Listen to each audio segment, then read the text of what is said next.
Hello, sanibona lapha emakhaya. We are back with a popular demand. This is your favorite podcast, yona ke iDurban Network. Hey, uyazi samba sibuye kama kusiyabonga ngihamba no Sabelo ndaba sesibuyile bafowethu sibuyile sonika ezinye indaba ezinoju. Indaba ezinoju. Ngiyazi ukuthi kwi episode edlulile yethu sakhuluma nje ngento eziningi ezihlukahlukene. Kodwa masithinta abantu abawosaziwayo whether abantu bepolitiki noma abantu mhlambe bebhola or whatsoever. Here is one of the most shocking stories esike sasithola nje sokuthi kuno former speaker weParliament esithola ukuthi uyatolikelwa njengamanje enkantolo. Isho ukuthini le nto ithini ngeprofile yakhe ukuthi kungaze kwenzeke kanjalo? Asazi, it can be different reasons. Obviously ulimi lwasenkantolo luvama ukungafani nolimi lwakwamanye ama-feeds and stuff, so you might find ukuthi mhlawumbe she's trying to make sure ukuthi whatever eshiwoyo uyizwisisile okanye uyi-understandile, ngoba ungaphendula into carelessly ungayi-understandanga ukuthi kahle bekuthiwani. It might be a reason for her ukuthi athole utolika so that yonke inkulumo izwakale ngendlela eyiyona ngolimi lwasenkantolo. Kanti ke futhi phela politicians, like they sometimes play dirty games and stuff. You might find ukuthi there is a certain game that is trying to play ongeke uze understand wena, because they've got tricks, they were trained. They've been there in the game and they know how to manipulate certain things. You might find that she's just playing some games. Playing some games. Mhlambe baningi phela abantu ababukela kuyena. Is it really wise ukuthi umuntu mhlambe mesenkantolo aziphendulele? Ngengibona ukuthi kuba khona abantu athi uzochuza i-lawyer ye-state, omunye abe ne-private lawyer, omunye athi uzozikhulumela. Is it really a wise decision ukuthi uzikhulumele court? Kuyabophisa ukuyikhulumela e-court, mainly because of the language that is used there, because of izinto eziningi ezingagcina zikweqa ngendlela eyikhulunywa ngayo and stuff, because enkantolo kungasetshenziswa igama elilodwa naleli wena olaziyo, wena ulazele enye into, whereby in court or in the house of law uthola ukuthi they mean something else. So it is very crucial and vital ukuthi uma uyakhona, if you want to stand for yourself or stand on your own, you must be able to know ukuthi kunezinto ezingakushiya eziningi, so kubalekile ukwazi lokho. Again ke enye into mangabe uzomelwa umuntu ecourt naye futhi usuke engakubophisa sometimes, ukuthi kade uzimele bozokwazi ukuthi ukwazi ukuzivikela, because most of the time abantu abangakwazi ukuzivikela kuvame vele ukuthi kube yilabantu abamelwa abameli laba esithi abameli bahulumeni, for which umuntu osuke engakhokhelwe ungamkhokhele wena kahle on your personal capacity. That means should lo muntu singathi uyi-compromise. So kukaningi abantu beboshiswa ilelo hlobo lwabameli ngoba akameli ngokuphelele, kodwa kusuke kunezinto ezibonisayo ukuthi lento le somehow i-compromise. We've been told by a lot of convicts athi umuntu mina kumina weza kumina wathi angilivumi icala uzongikhulumela ukuthi bangehlisela isigwebo. Zonke lezo zinto, those are stories. So ukuthi at the end of the day umuntu wayengeke azaboshwe, okanye kwasayena ke icala lelo akalazi, okanye lendlela icala eliphesivwa ngayo or inkantolo elibeka ngayo alilikhulu ngaleyo ndlela, but udinga umuntu onamandla ukuthi alisho akwazi ukubeka ukuthi akusi indlela icala elenzeka ngayo. So kuyingozana sometimes, but it works sometimes. Ake siphuthume kusona isports. Before siphuthume ku sports, lapha ekhaya ngingakhohlwa ukusubscribe kuyona ke i-YouTube channel yethu igama layo i-YouTube channel yethu it's Durban Network. You subscribe, ni like, ni share to as many people as you can.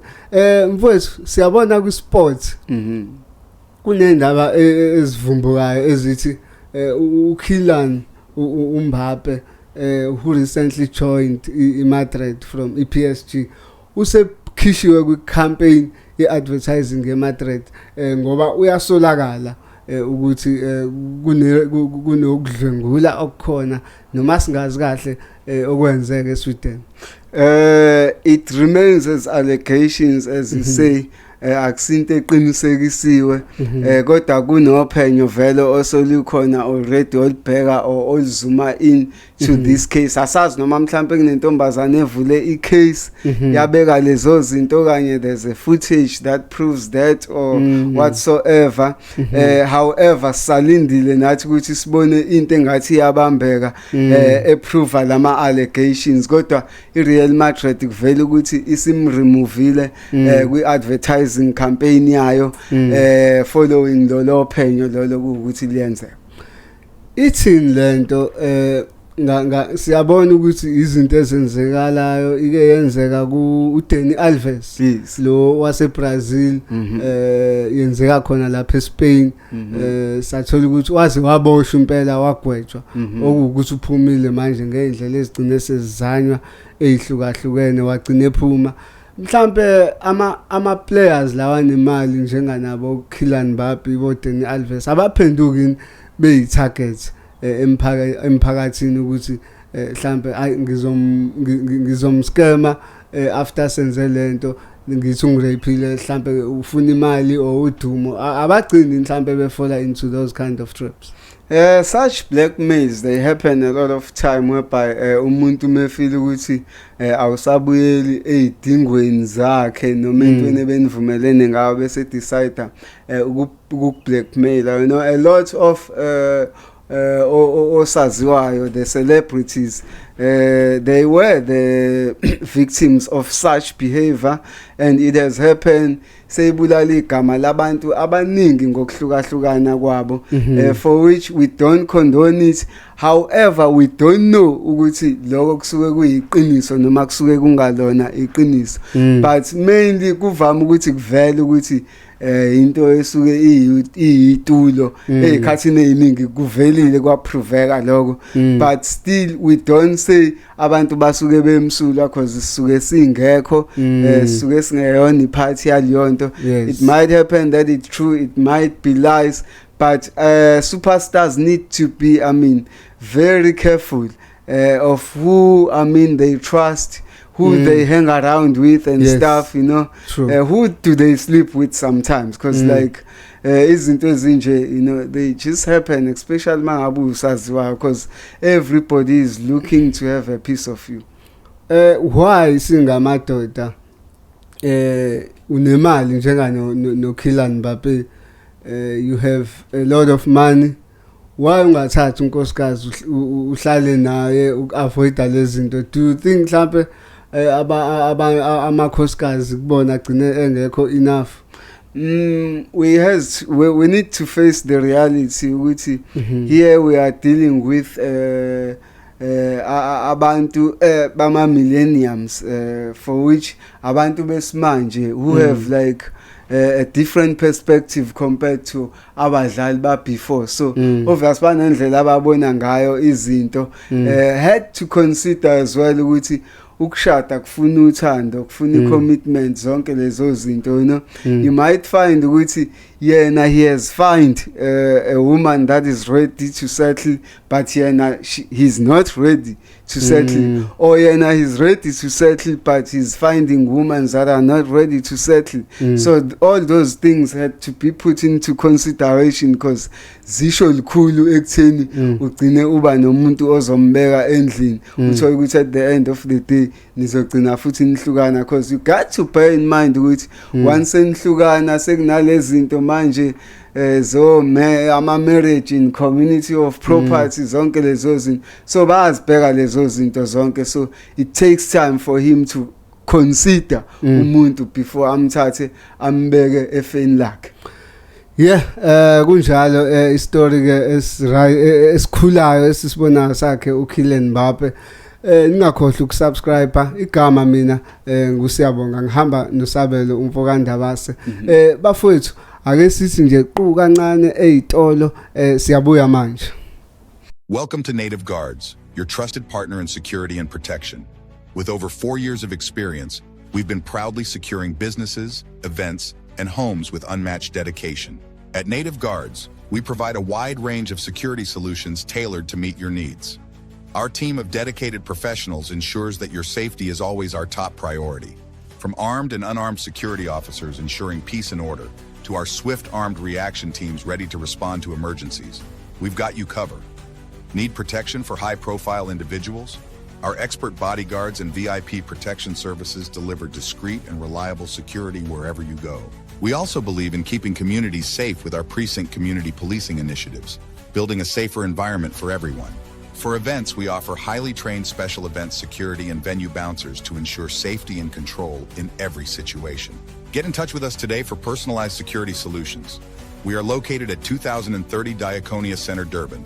Call us at 0677955946 or 07840267112 or visit nativeguards.com for more information. Sinibingelele futhi sesibuyile khona lapha ezitolo kusase yiyo iDurban network siya networker sikhona la eThekwini bafowethu siphethe uhlelo lwenu olumnandi siyathamunda siyanetworker hey ungayisho ngayo yonke indlela hey istory esinye esikhona la uKhanyi Mbau she made her first photo shoot after iBBL entsha ayenzile sikhumbule phela uke wayenza before kodwa le entsha washuna ubuso washuna yonke into wenze iphoto shoot yakhe yokuqala zini ezakho ngalolo daba. We need to remember ukuthi vele iBBL sekuyinto ethanda ukwanda across all races. We cannot say a certain race is obsessed with BBL, you know. So ke na uKhanyi Mbau she's just one of them akayenza okokuqala as you are highlighting. However, this time it was more intense with more meaning kuye ngendlela ayichaza ngayo.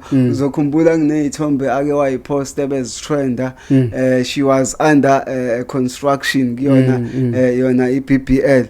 Yes, she has done her first photo shoot trying to show out outlook yakhe and she seems to be very happy about it. And I think laba admire are happy as well. Bayamjabulela entweni aseyiyona. Remember ukuthi wenza into ayithandayo.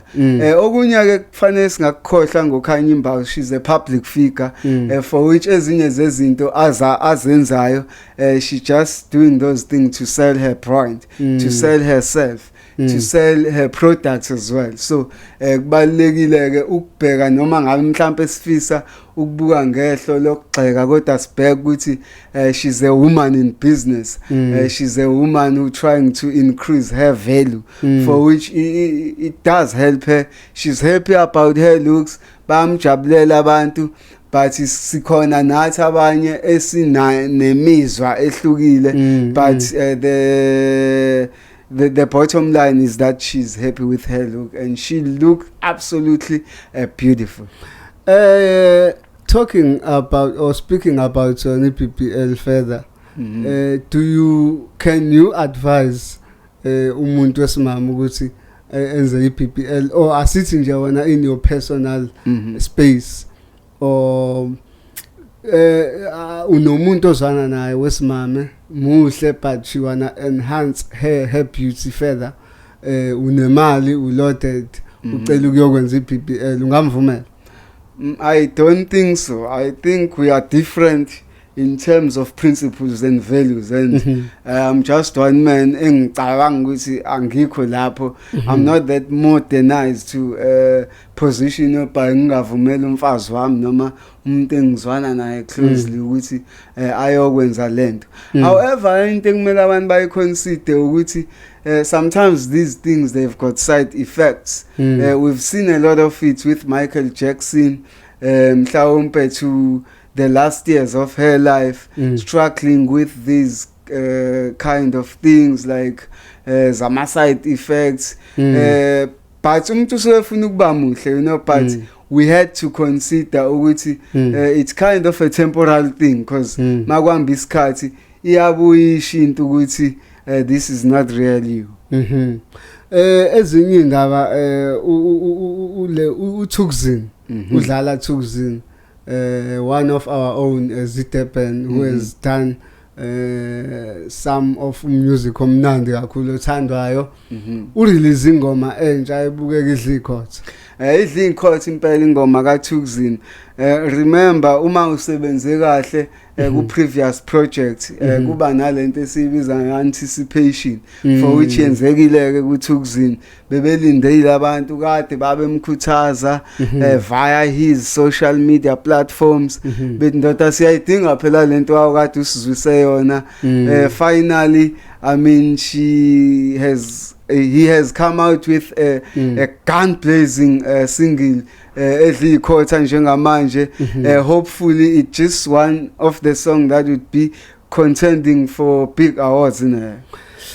Hey, ezinye indaba ezingazange zibe mnandi esike sazibona across the social media, ivideo yakhe uNjebs o DJ wayo Gagasi FM, ubamba uhlelo lolu olusuka ku9 liya ku12 ekseni. Urecord ivideo ekhuluma ngabantu abambhulishayo ku social media, bathi ama lips akhe kanjani, ubuso bakhe bunjani njani. How do you feel about leyo nto leyo ukuthi we still have abantu at large ku social media ababhulisha nje ama celebrities? I don't think it would stop now. It's still going to continue. However, ama celebrities wona self, they just need to take an initiative. Baba face labantu laba makumele baba face. I like a video ayenzile because she was expressing how much does she appreciate herself with the look that she has, you know. Ukuthi wena ubhala uthi ubuso bakhe buke ngathi obani obantoni bebezilwane ezihlukene ngeke ngize ngiyibala, but she's expressing her fulfillment with how she looks. Esho nanokuthi mhlawumbe wena ungambhulisha ngalendlela ofuna ngayo kuzojabulisa wena personal, but yena ngeke kuze affect because she know who she is, and uyazazi ukuthi ubheke phi ngempilo, futhi wenza exactly into ayimele nento ayekade efisa ukuyi-achieve. However, I need to advise abantu as well, social media users, especially laba ababhulisha abantu, you know, ukuthi bafowethu i-cyberbullying ningayiqhuba, kodwa ubobheka ekutheni izini ozizuzayo wena personal uma usubhulishe uKhuzani, wabhulisha uTira, wabhulisha whoever that you trying to, because at the end of the day vele usuke efuna umuntu ukuthi lo muntu azizwe small ngaleyo nto ayenzayo, you know. Siphinde sisho ukuthi ubuthakathi abuzukuphela kuwena ngoba ukubhulisha umuntu kumenza afile small kukodwa kuchaza inhliziyo embi, kuchaza ubuthakathi, and leyo nto oyenzayo elifini in general u-attracta yona. Njengoba wena uphushela abantu ukuthi bayifile bebancane, iyona mpilo oyi-attractayo for wena yourself. So zigade izinto oyi-attractayo empilweni ozisondeze eduze kwakho, because uzophila lezo zinto for the rest of your life. Yeah, big up to Njebs, DJ wakhona lapha kwiGagasi. Sinawe siyi-Durban Network sithi ungabanaki bayohleze bekhuluma, siyakuthanda thina, uyohleze umuhle. Hey wendoda, i-NIU iyaqhubeka eKZN nokuclean up kunabantu abadutshulwayo baboshwa abanye kakhulu nje basic labantu balento ekuthiwa i-protection fee. Lithini uvo lwakho? I-protection fee, it has been one of the major problems, especially in KZN. You know, siyazi nakwamanye ama-province iqhantile ikhona kodwa siyibone iningi kakhulu la eKZN. Uzokhumbula ukuthi i-protection fee ayihambi yodwa, ihamba nobunkabi phakathi, because uma uyibukisisa inokuqalwa abantu vele who are known hitmen, abantu akwaziwa ukuthi hayi akudlalelwa lapha kubona indoda iyaguqa, you know. So we are really applauding umkhwanazi ne-NIU team yakhe ngendlela abayikhandla ngayo ukuzama ukuthi balungise lento ye-protection fee.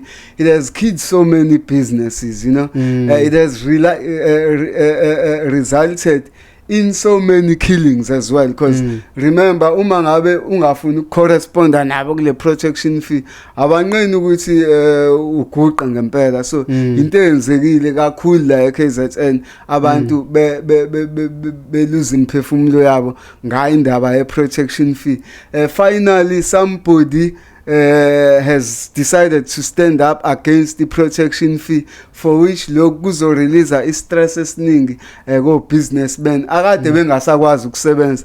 Sikhulume nangama projects akhe ke nje uhulumeni ekuwukuthi awasakwazi ukengineer ngoba kunabantu abagovile lapha bathi ngeke kuze kusetshenzwe ngoba bona abazange bakuthola ukuthi nokuthi kunanabantu abadumile kuthiwa amadela ngokubona la eKZN nje ekuwukuthi bavala wonke ama projects azama ukusebenza makuwukuthi awafuni ukuthi alalele izimfuno zabo. So we are really applauding umsebenzi we-NIU. Go Nanda kuya clean up, go Mlazi kuya clean up, go Folweni kuya clean up, phansi le ushona uziyophuma go Harding kuya clean up. Indawo esizazi ukuthi zisizinda sabantu abakholelwa ku protection fee, abantu abakholelwa ebunkabini ayicleanwe lento eKZN ngoba iKZN seyisizinda impela senkabi nabantu abadimanda ukuthi kufanele bavikele abantu ngenkani bengacelwanga futhi.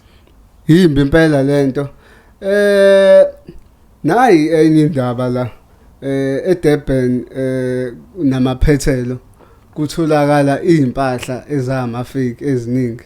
Ngingabona uminister ekhona futhi endaweni yaseGoli eJemiston ensukwini ezidlule ehlangene nemeya yakhona lapha ekuruleni. Bezama ukukhuculula yona lento yama fake goods. Nale eThekwini ngathi impela kwenzekile lokho. Ithini lento ngempahla eziningi ezama fake ezigcwele kuma city ethu? Uzokhumbula ukuthi impahla eziningi noma ngabe ungayifica eFree State noma ungayifica eNorthern Cape noma ungayifica endaweni eziningi ezila eSouth Africa zisuke ziqhamuka la eKZN. Remember iKZN iyona enechweba enamachweba amabili ekuyilokhunja eMtateni bese kuba nase Richards Bay. Then iCape Town ngeke ngize ngiyibale ngoba ikude nezindawo eziningi. So abaningi basondele eKZN bakwazi ukuthi izinto ezifika ngemkhumbi emachwebeni bayithathe kuphi eKZN. So ke engizama ukuemphasize ukuthi yonke lemthix impahla eziningi zingena through KZN. And umuthi uyabheka as regulator le impahla ngoba zineminyaka ithengisa. iAdidas eyiFong Kong or ecounterfeit uneminyaka uyazi lokukhula isiloku ikhona, you know. For lokho kuchaza ukuthi iregulation is not going on. Okunye okudla okubanga iSouth Africa ibe kule position ekuyona ukuvumela ukusayina ama treaties neChina. iChina most of the time awusayina i-treaty na benefita yona futhi leyo mthetho igcina ikubamba ukuthi uvumele impahla zabo ezingekho kahle ubusuyayibuza ukuthi uSAB wase South Africa yini umsebenzi wawo mangabe kugcwele impahla ezama counterfeits ezingaka ama charger oyithenga uyisebenzisa usuku olulodwa okanye iqhumusa iConnect kanti uSAB yini umsebenzi wawo kuprove ukuba weak komthetho when it comes to foreign policies yase South Africa nokuhleze ukuthi uvuma yonke into. I think we are in a position whereby ngabe into noma ama treaties ase China kuhlalwa phansi a regulate ukuthi siyavumelana nani ukuthi kuzokwenzeka ukuthi ngeke kwenzeke because mawuvulela ukuvumelwana noma isivumelwano nomuntu ugcine seletha nezinto ezibulala umnotho wezwe lakho. Mhlawumbe khona into othola ukuthi ngiyakunotha ukuthi agcina ama treaties ama policies aphakathi kuma treaties enza ukuthi benefit iChina kuphela. Mhlawumbe khona into ezithile singazazi mhlawumbe kungenzeka ukuthi upresident or nabathile basuke bezibenefita mhlawumbe ngalezo zivumelwano mhlawumbe sine singazazi kungenzekani ukuthi singakuthola kunento enjalo. Politicians are always trying ways of manipulating systems, you know. Remember, those are dirty individuals, you know.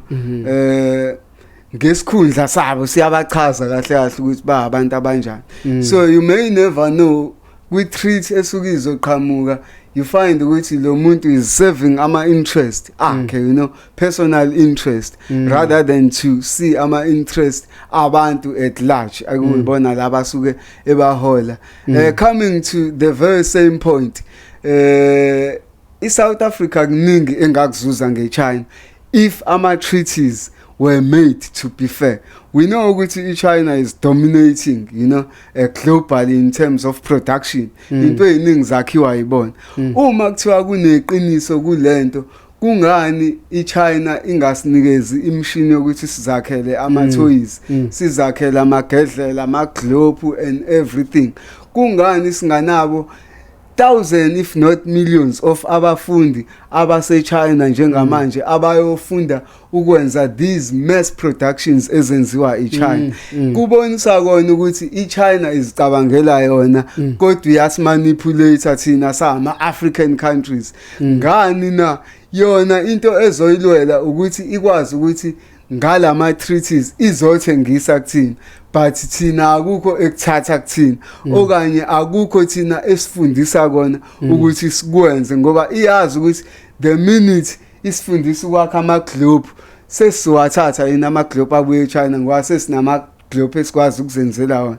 So we need to be very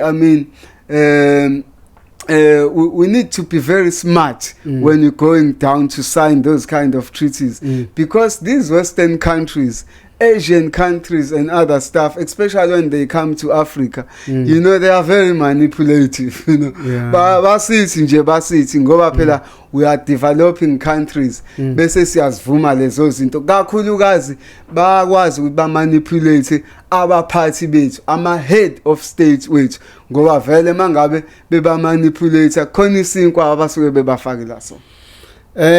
Sesivala nje ngiyathola ukuthi kune interview ekuyaba khona between uPaul Pogba masikweze sports na neSky News la khona ade khuluma ngokuthi ngempela eqiniseka ukuthi ngoJanuary uyabuya iBand le ayinikezwe yona isithe uxegiswa kancane so uyabuya ngoJanuary ngama Easter njalo next year uzobe esedlala futhi ngoJanuary uzoqala gym na team yakhe iJuventus ngama Easter uzobe esedlala ama official games eJuventus. Ithini into ngoPogba nje sesivala mhlambe looking at iBand yakhe sibuke nendlela nezingakade kulona ngesikhathi ephela. He has been contesting judgment enziwa against him akazange ahlale phansi. He has been always feeling ukuthi it was an unfair ban indlela eyenziwa ngayo ayenziwanga ngendlela eyayifanele isikhathi sayo esabekwa asasibanga right for which ekugcineni kwelanga kube impumelelo ukulwa kwakhe ngoba kugcine resulta to into elidele ekutheni ixegiswe iban yakhe umdlalo wemuhle kakhulu uPogba iningi impi ayilwile egroundini wazibonisa ukuthi ubani even to kule Euro esibuya kuyona abantu abaningi bafeel ukuthi the reason iFrance underperformile it because of igalelo lika Pogba belingekho nawe futhi mawubuka ubonile ukuthi ubedingeka eswini Inter Milan nayo ixege kakhulu engasekho iJuventus so obviously kubonisa amagalelo akhe and we are very sure ukuthi uma ebuya he will give his A game. Yeah, he will give his A game indeed. Bafowethu silivala kanjalo ke uhlelo iPodcast esemnandi Durban Network siya networka khona la eDurban. Ungakhohle ukuthi ke sixhaswe yiyona ke iNative Guards inkampani ke yama security eyenza nje ama services ahlukene. Ungabavakashela ke ku-website yabo which is www.nativeguards.com to find out more. Bafowethu ningakhohlwa ukusubscribe nokulike nokushare ama video ayo ke iDurban Network. Igama ngusiyabonga ngihamba no Usabelo Ndabase. We really appreciate your support. Just go and subscribe. Keep on supporting us. Thank you.